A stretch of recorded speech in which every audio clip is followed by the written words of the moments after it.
Nearly the first thing you hear as a digital entrepreneur is the importance of building an email list. And you think, okay, I can ask people for their emails, no problem.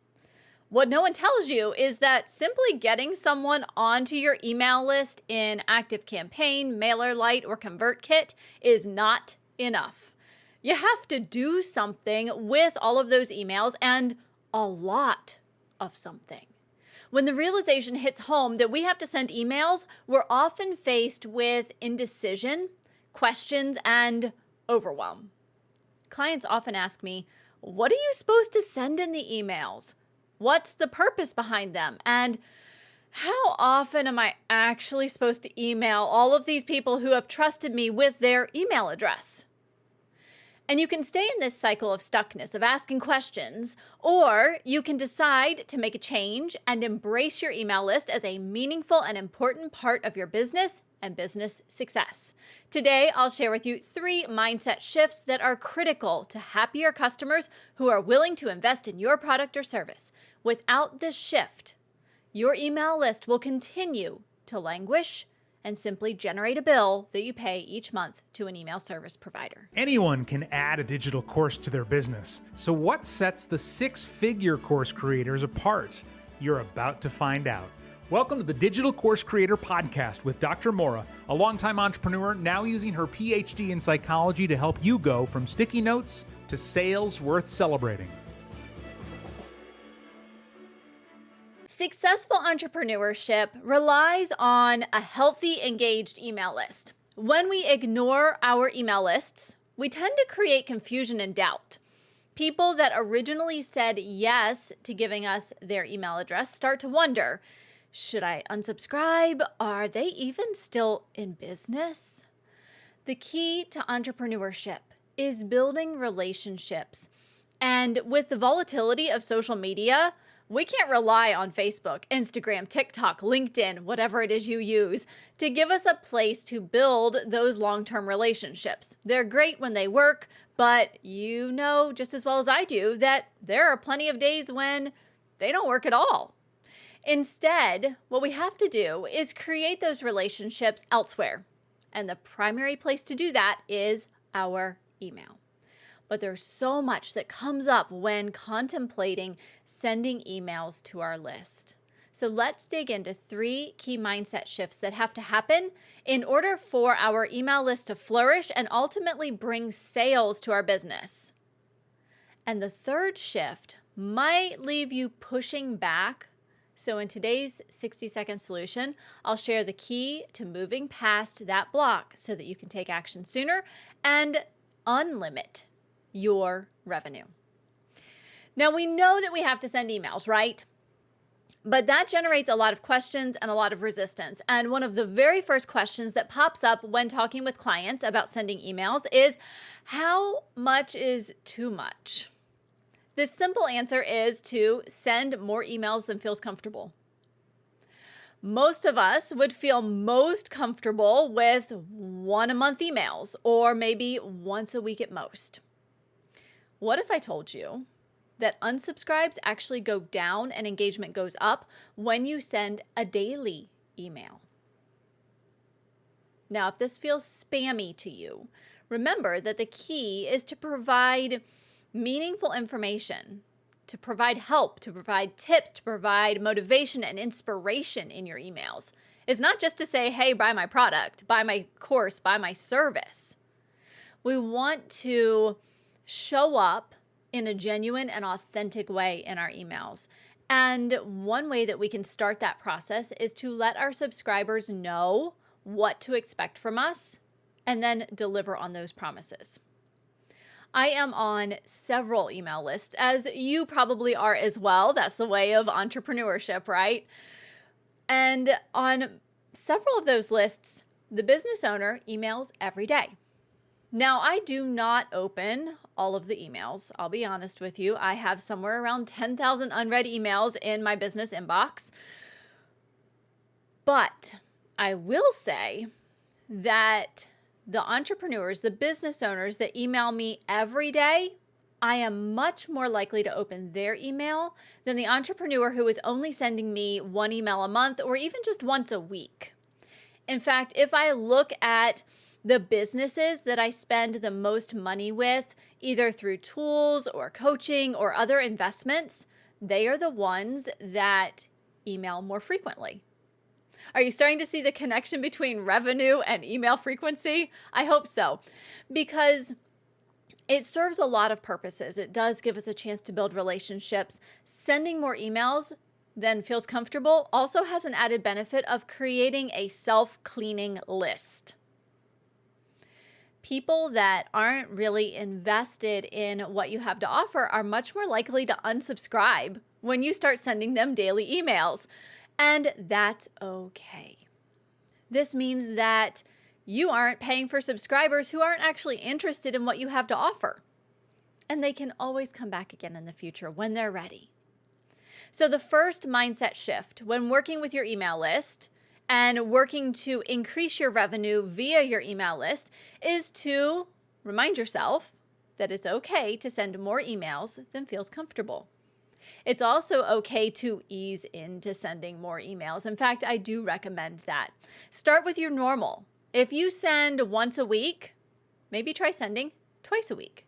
If you send twice a week, maybe try sending 3 times a week. And if you are in that camp of, ooh, I have an email list and I kind of forgot about them, I haven't talked to them in months, go ahead, reach out, send them an email saying, oh my gosh, I can't believe I have not landed in your inbox in forever. I have no excuse, but here's the plan.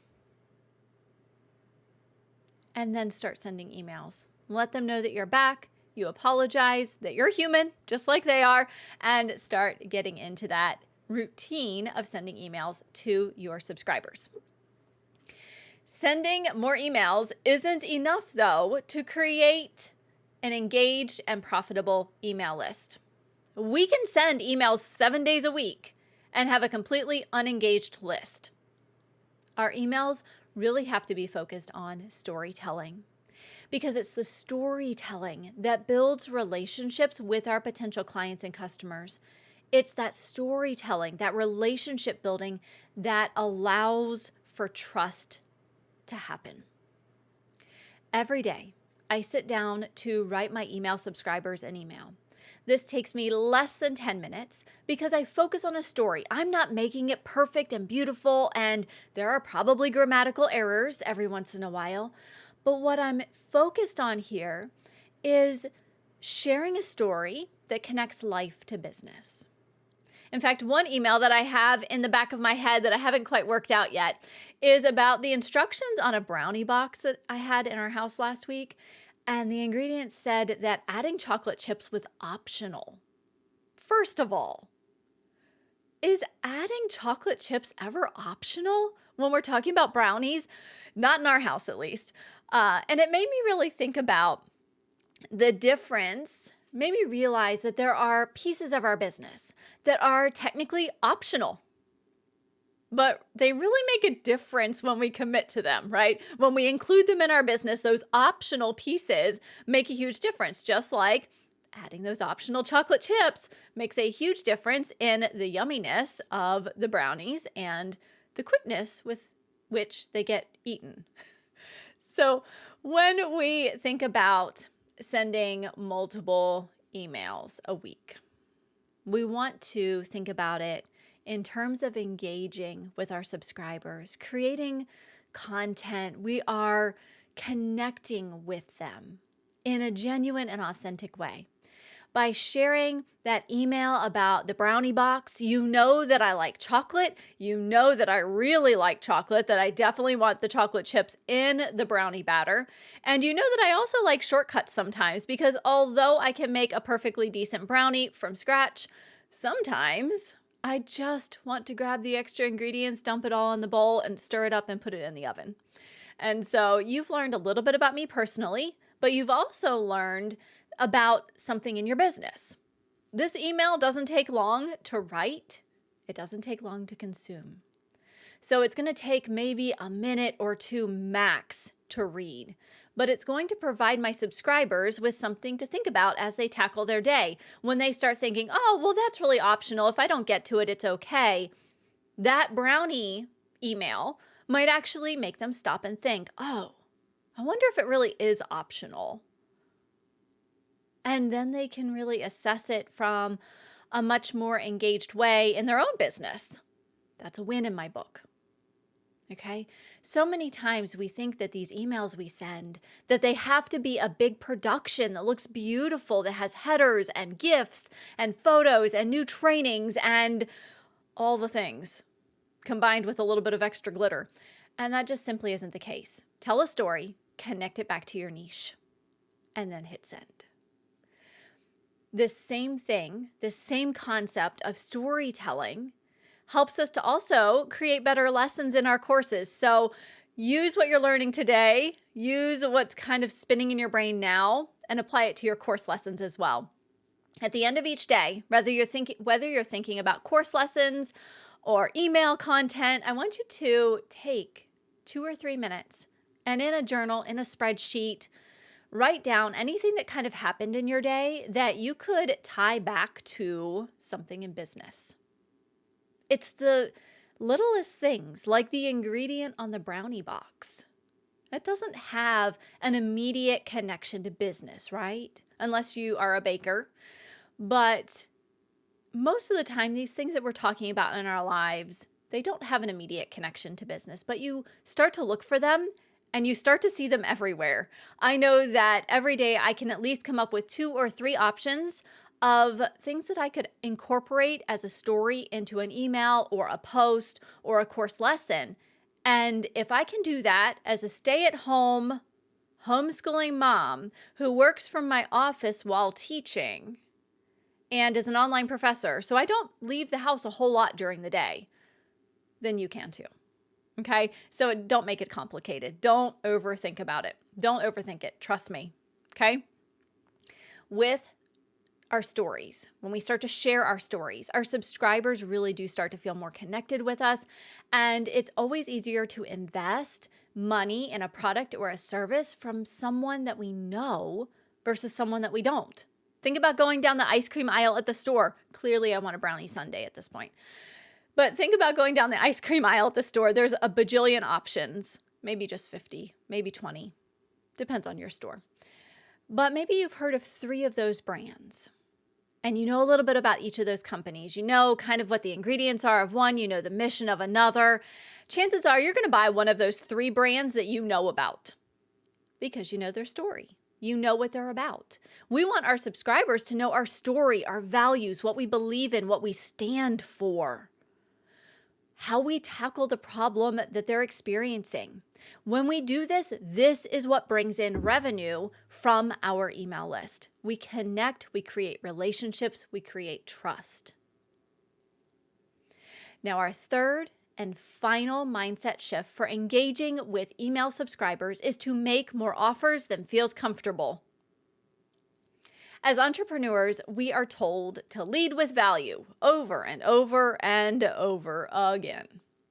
The fact is that yes, we do have to offer value, but if we want our subscribers to take the next step with us, they have to know what the next step is, that it actually exists.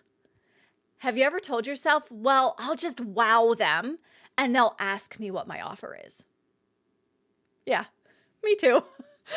The reality is that our subscribers don't have a vested interest in the success of our business.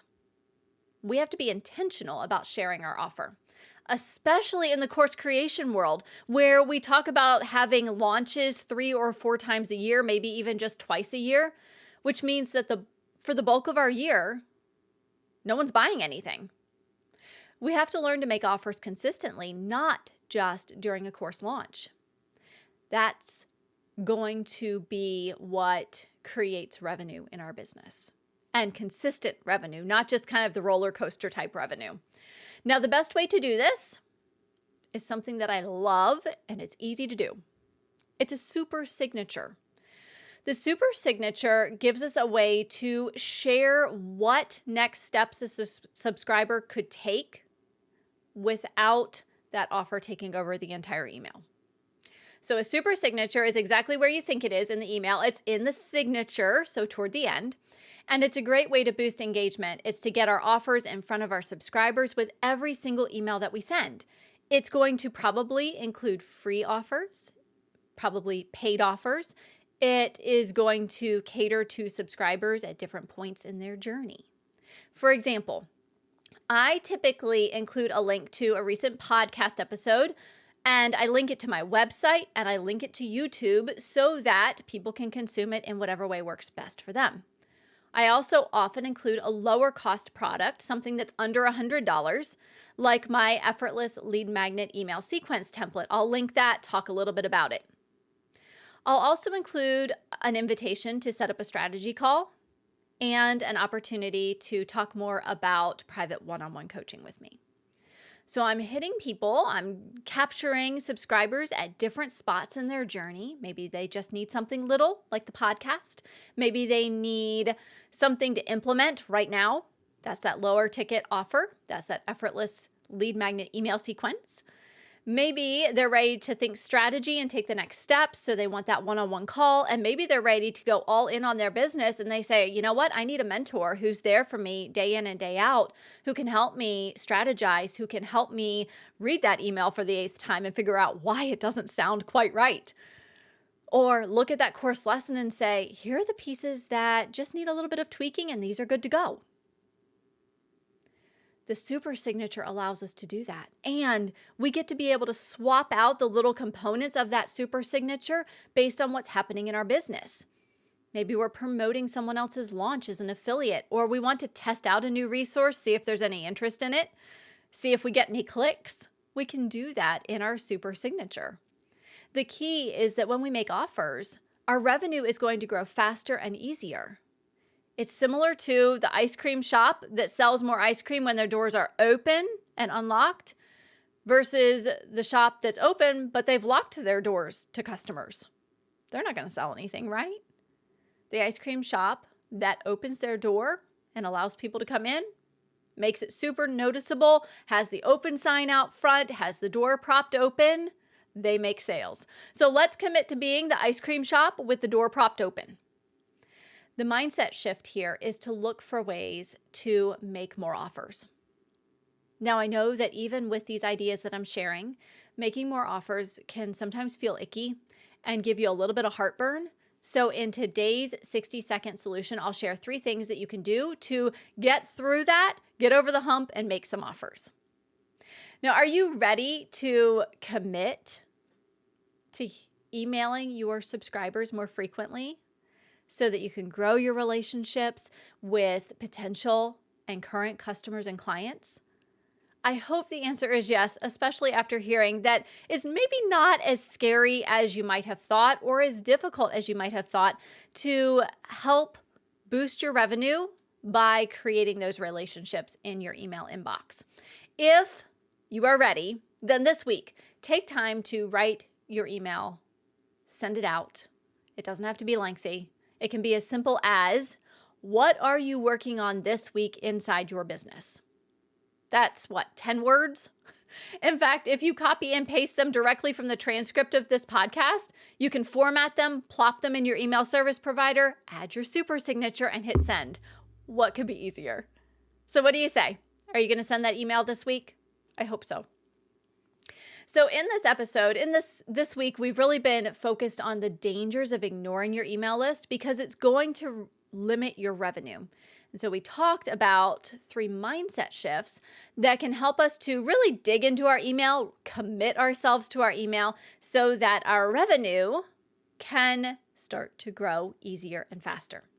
Now, as you've heard here on the Digital Course Creator podcast, I'm openly sharing the lessons that I've learned, the tools, the tactics that I've used inside my business so that you can become a 6-figure digital course creator.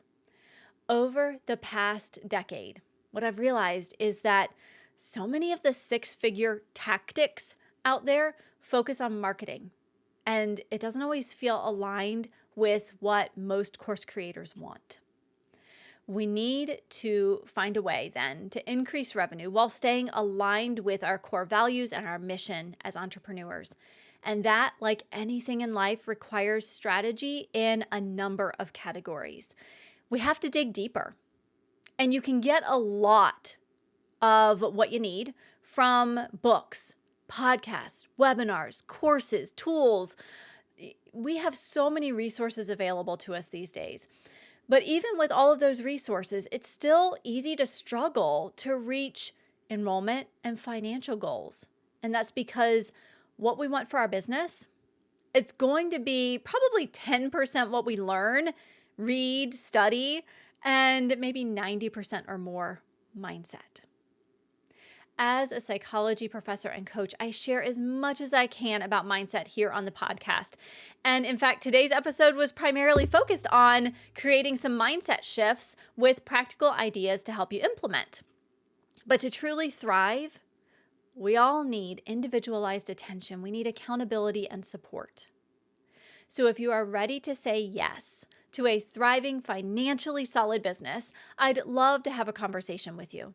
I hold at least 2 slots open on my calendar each week to help course creators take action, to dig into their purpose, and to create a strategic plan for growth so that they can get unstuck. These are free, no obligation calls. So if you are ready to make the next 12 months the year that you go from being uncertain about your course creation business to a 6-figure course creator, grab a strategy call slot at coursecalls.com. You can also find the link in the show notes, but again, it's coursecalls.com. Have you ever known that you should do something, but for some reason you just can't make yourself do it? Maybe it's exercise, drinking more water, eating a variety of fruits and veggies, getting plenty of sleep each night. But when you're given the choice, you choose to curl up on the couch with a brownie sundae and binge watch the latest Netflix season. We all know that we can't do this every night, but we find ourselves avoiding the actions that will keep us healthier. The same is true when we think about making offers inside our business. If you find yourself struggling and choosing to hide your offers or only release them every so often, maybe when your bank account is low, try these 3 mindset shifts today. Remind yourself that your clients and customers need you to make an offer so that they can end their pain. When we don't make an offer, we're deciding that someone doesn't need help. If we don't make offers, we can't make our offers better. So get out there and start making more offers today. And if you want more quick solutions for building a successful digital course and creating magnetic messaging, hit follow now.